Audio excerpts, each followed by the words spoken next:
Bukan hanya dari luar, Holda kader Partai Demokrat juga ikut mendaftar dan mengambil formulir pendaftaran sebagai bakal calon gubernur Sumatera Selatan.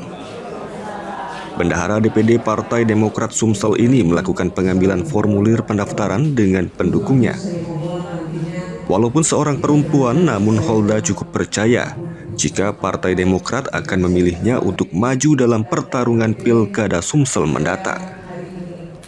Menurut Holda, alasannya untuk maju di Pilkada Sumsel karena sebelumnya pernah menjadi anggota DPRD Sumsel sebanyak 3 periode.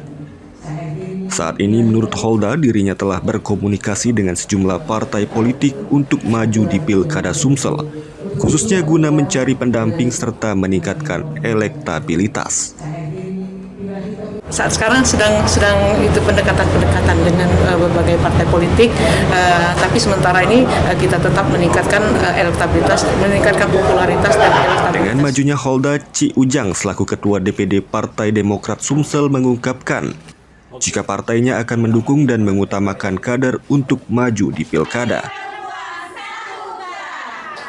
Pasti kader Partai Demokrat itu diprioritaskan.